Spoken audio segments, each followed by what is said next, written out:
A maioria das pessoas hoje em dia pensa que interagir com a IA é como digitar instruções numa caixinha. E aí, é só esperar pela resposta. Você pede um texto, um resumo, um plano ou uma resposta, e o sistema te entrega. Isso soa natural, porque a interação parece uma conversa, tipo um bate-papo. Mas essa forma de pensar já está ficando para trás. Tipo, água passada não move moinho. Nos próximos 2 anos, os sistemas de IA vão cada vez mais rodar softwares, mexer em arquivos, agendar tarefas, monitorar sistemas e tomar pequenas decisões sem precisar de aprovação.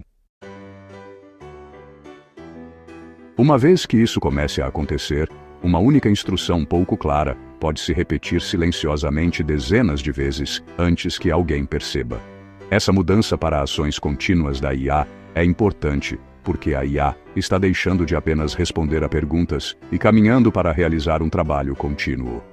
Uma vez que um sistema de IA pode agir repetidamente, o prompting não pode mais ser casual ou conversacional.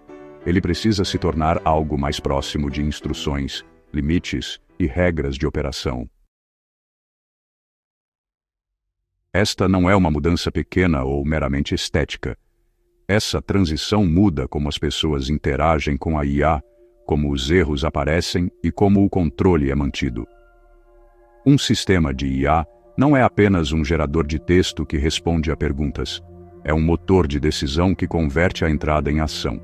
Atualmente, a maioria das ações produzidas por esses sistemas ainda se limita a texto, mas essa limitação já está desaparecendo. Uma vez que o sistema pode agir repetidamente, um único comando não leva mais a apenas um resultado. Em vez disso, o comando se torna a semente para dezenas ou centenas de decisões subsequentes.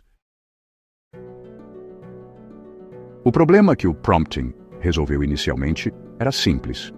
Os humanos precisavam de uma forma de dizer a um sistema de IA o que queriam, sem ter que aprender uma linguagem de programação. A linguagem natural era a ponte. Um humano descrevia a tarefa, o sistema tentava realizá-la, e se o resultado estivesse errado, o humano tentava de novo.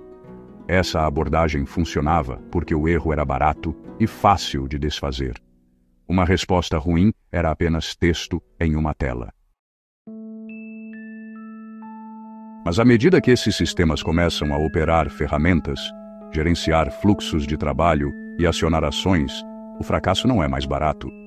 Uma instrução vaga pode levar a alterações incorretas, tempo desperdiçado ou até mesmo a erros silenciosos que simplesmente se acumulam.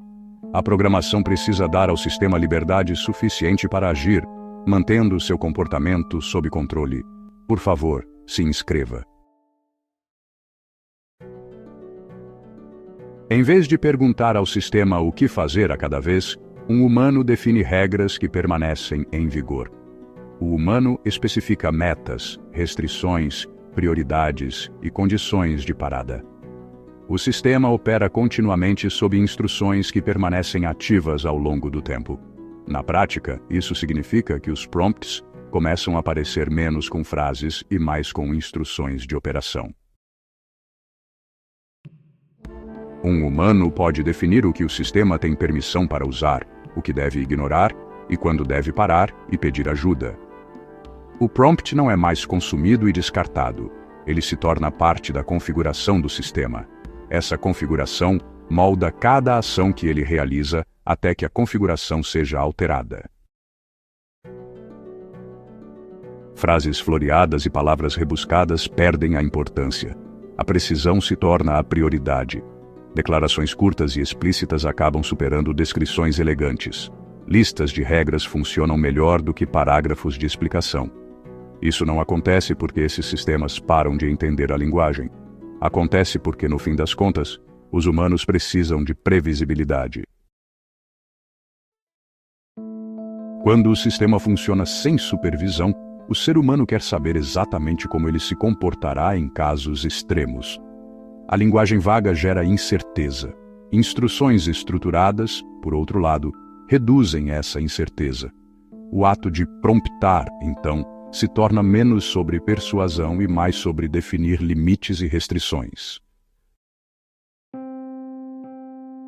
Hoje, As pessoas fazem prompts de forma reativa. Algo dá errado, a pessoa ajusta o prompt. Num futuro próximo, porém, a maior parte do trabalho acontece antes. Um ser humano dedica tempo para pensar nos modos de falha antes mesmo do sistema rodar. O ser humano faz perguntas como: o que acontece se a entrada estiver incompleta? O que acontece se dois objetivos entrarem em conflito? E o que acontece se o sistema encontrar algo que ele não reconhece? O prompt inclui as respostas para essas perguntas. Fazer esse trabalho antes parece mais lento no início, mas evita longas cadeias de pequenos erros mais tarde. Um bom prompting se torna invisível porque nada dá errado e nada precisa ser consertado.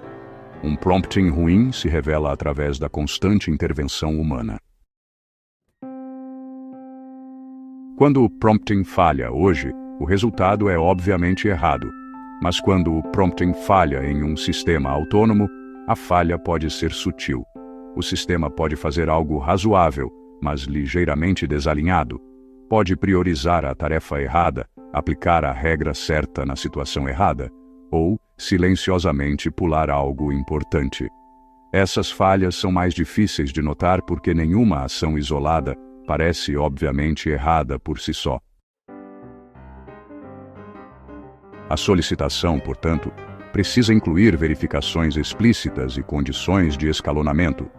Um humano diz ao sistema quando parar, quando sinalizar incerteza e quando repassar para um operador humano.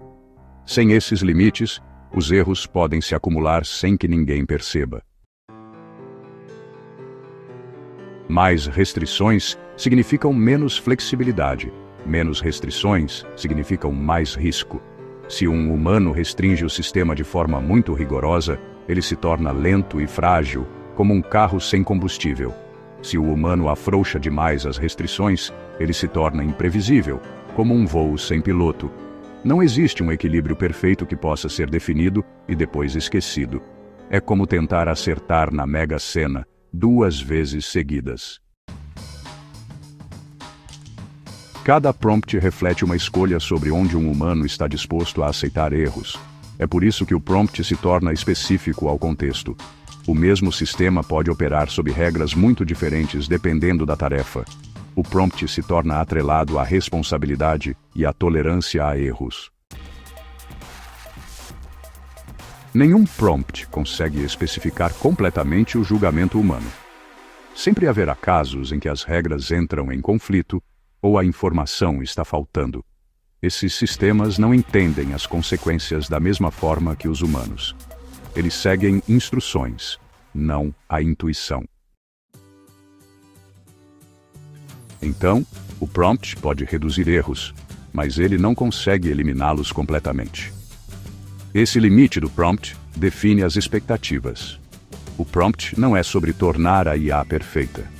É sobre tornar as falhas gerenciáveis e visíveis, para que possam ser corrigidas. Então, em vez de digitar aqueles prompts longos, os usuários ajustarão as configurações, editarão arquivos de instrução e alternarão permissões. A interface de chat se torna um lugar para inspecionar o comportamento do sistema, perguntar por que algo aconteceu, ou talvez ajustar um pouco as regras. O prompting deixa de ser parte da conversa para ser parte da configuração do sistema. Para a maioria dos usuários, isso simplesmente some no fundo. As configurações padrão cuidam do básico. Apenas quem lida com fluxos de trabalho realmente complexos acaba interagindo diretamente com os prompts. É um pouco como hoje em dia quase ninguém escrever arquivos de configuração, mesmo que, discretamente, esses arquivos controlem como a maioria dos softwares se comporta. Os próximos anos marcam o fim do prompting como um truque de conversa, e o início do prompting como uma disciplina de controle. O sistema em si, em sua essência, permanece o mesmo. Um motor que mapeia a entrada para a ação. O que realmente muda é o custo dos erros e a necessidade de previsibilidade. O prompting se adapta a essa nova realidade. Ele se torna mais silencioso, mais rigoroso e muito mais intencional. As pessoas que se adaptarem mais rápido não serão aquelas que escrevem prompts super elaborados, mas sim as que pensarem cuidadosamente sobre limites, falhas e controle. Muito obrigado por assistir. Por favor, dê um like e se inscreva.